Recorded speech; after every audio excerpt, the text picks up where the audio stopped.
Si tu es entrepreneur et que tu en as marre de passer des heures à gérer ton service client par email et que tu aimerais te concentrer sur l'essentiel, alors cette vidéo est faite pour toi. Je vais te montrer étape par étape comment créer un agent IA pour automatiser tes mails et gérer ton service client. Dans un premier temps, je vais construire l'agent IA pas à pas devant tes yeux et à la fin de la vidéo, tu pourras voir une démonstration finale de cet agent. On est parti.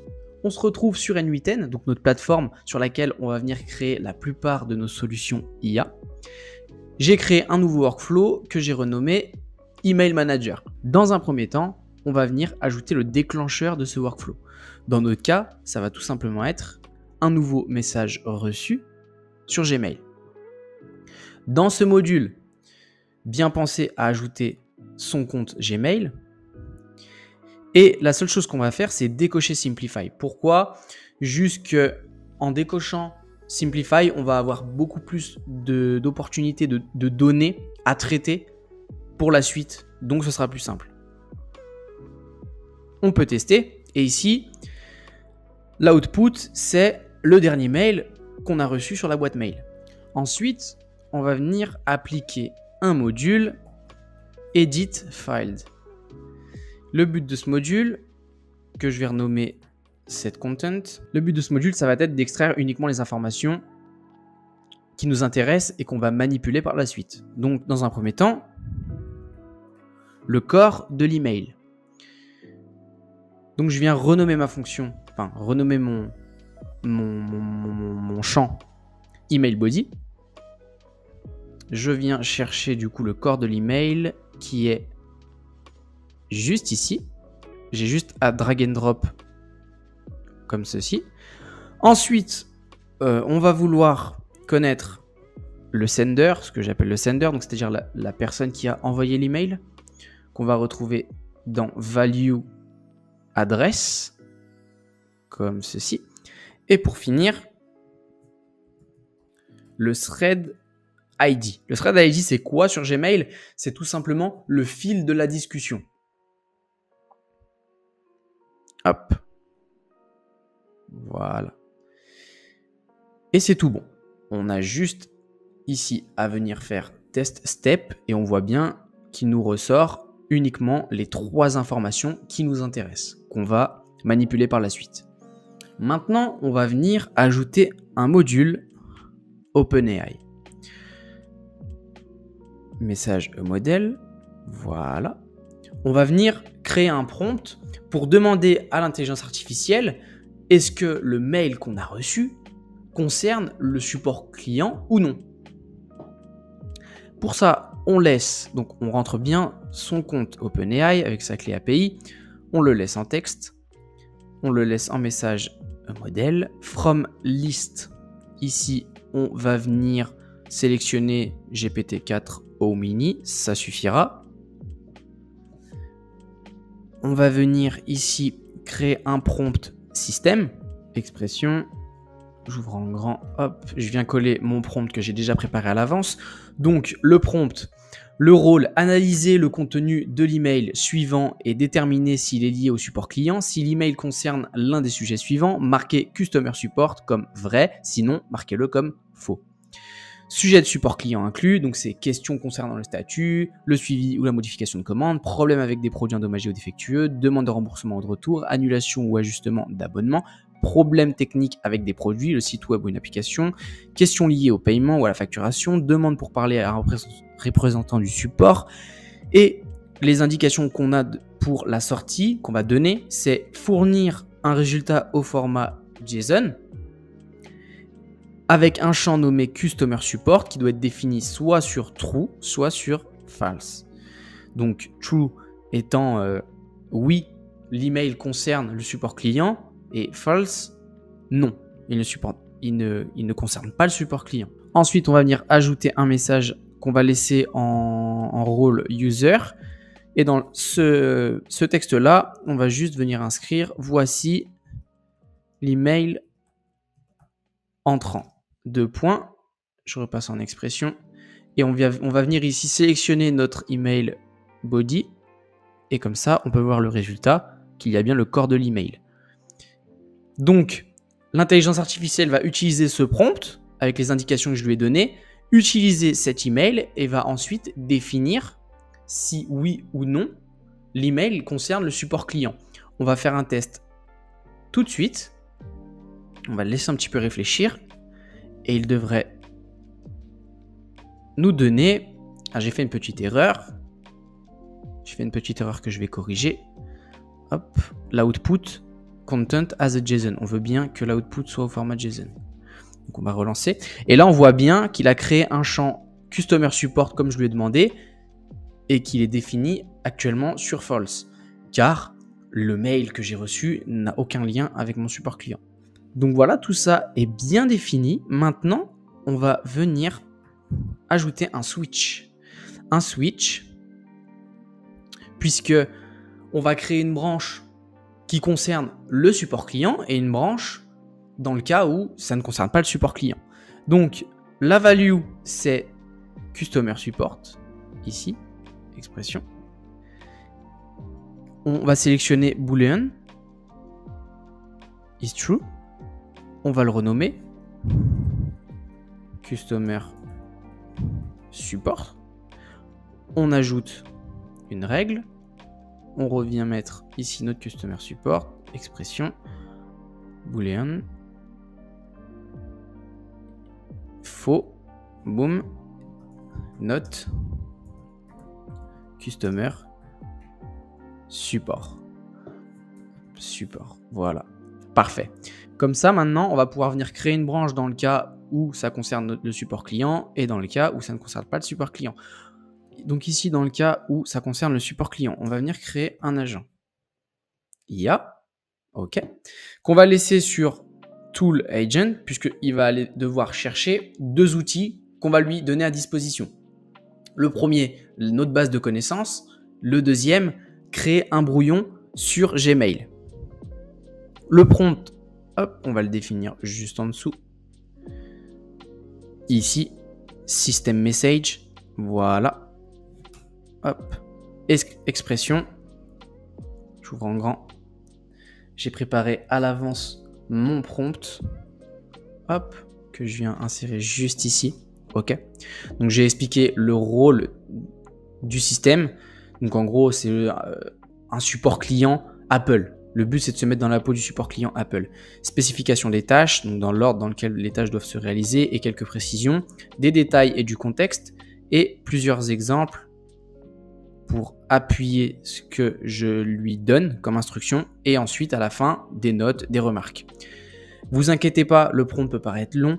Si vous voulez reproduire ce que je suis en train de faire devant vos yeux, vous retrouverez juste en dessous dans la description une ressource gratuite sur laquelle il y aura le blueprint de cet agent IA.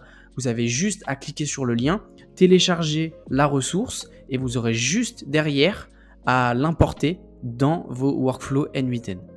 Donc ici, à ce niveau-là, on est bon. Et la réponse qui va être générée, on va mettre une expression setContent.item.json.emailBody. Donc à ce niveau-là, on est bon. Maintenant, on va pouvoir venir ajouter notre modèle de langage. Anthropic, qu'est-ce que je fais? C'est pas ça. On va venir mettre notre modèle de langage, pardon. Donc OpenAI, GPT-4 mini. On va passer en GPT-4o, ce sera un petit peu plus performant. Ok, on va pas mettre de mémoire. Et on va ajouter un outil. Le premier qui va être notre base de données. Donc une base de données vectorielle. Pour ceux qui n'ont pas compris le principe du RAG et de la base de données, je vous ai fait 2 vidéos explicatives à ce sujet précédemment. L'une sur laquelle je vous explique en quoi ça consiste, la deuxième où je vous montre comment créer une base de données vectorielle. Je vous mettrai les deux juste en dessous dans la description. Ce sera beaucoup plus clair pour que vous puissiez créer des agents de ce type. Donc cette base de données là, on va l'appeler Customer Support Doc. Le but de cette base de données, ça va être de récupérer des informations sur nos politiques de support client et FAQ. Voilà. En modèle de langage, on va venir sélectionner OpenAI, GPT-4o. Et en Vector Store, on va venir sélectionner notre base de données vectorielle Pinecone. Donc j'ai déjà créé une base de données vectorielle dans laquelle j'ai rentré des informations, enfin 2 documents concernant le support client d'Apple. Pour ça, on sélectionne bien le bon compte Pinecone.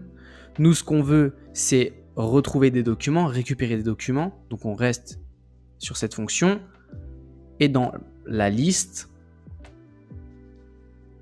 dans la liste sur Pinecone, mon nom d'index, c'est démo. Et on va ajouter un Pinecone namespace. Le mien, c'est DemoSpace. Ok, je vous montre rapidement comment retrouver tout ça dans votre console Pinecone.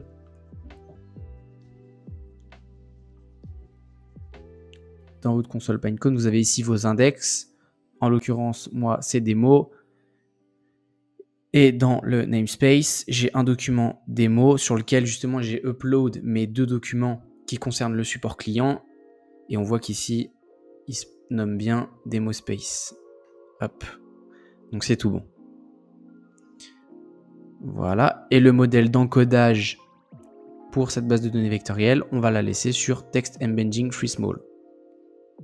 Hop. Donc à ce niveau-là, on est bon.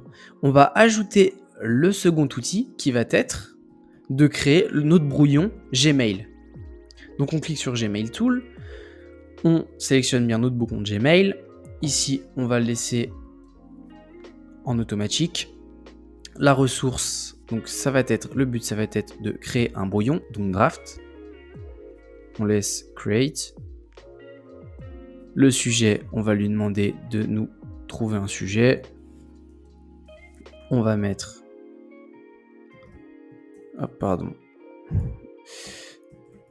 from AI subject. Hop. Sous forme de texte et le message, on passe en expression et on va ici venir mettre from AI email email body. Hop, parfait. Et on va ajouter ici, on peut voir qu'on peut ajouter le thread ID et c'est ce qu'on va faire. Expression, dans notre expression, donc le thread ID, il est là, setContent.item.json.threadID. Nickel. Maintenant, place à la démonstration. Ce que je vais venir faire, c'est que je vais sortir mon téléphone, je vais venir envoyer un mail à mon adresse mail où je vais tout simplement écrire. Je vais écrire où est passé mon iPhone 15. En message, je vais écrire par exemple où est mon iPhone 15 que j'ai commandé il y a déjà 7 jours. Hop, voilà. Donc j'envoie juste un mail à mon adresse mail, on va le voir de suite. Ok. On va aller dans mon adresse mail. Il va apparaître d'ici peu. Ok, magnifique. On voit ici mon mail. Où est passé mon iPhone 15? Où est mon iPhone 15 que j'ai commandé il y a déjà 7 jours? Ok. On va tester notre workflow pour voir si ça fonctionne. Alors en toute logique, le workflow se lance automatiquement. Là, je vais le lancer moi-même pour les besoins de la vidéo.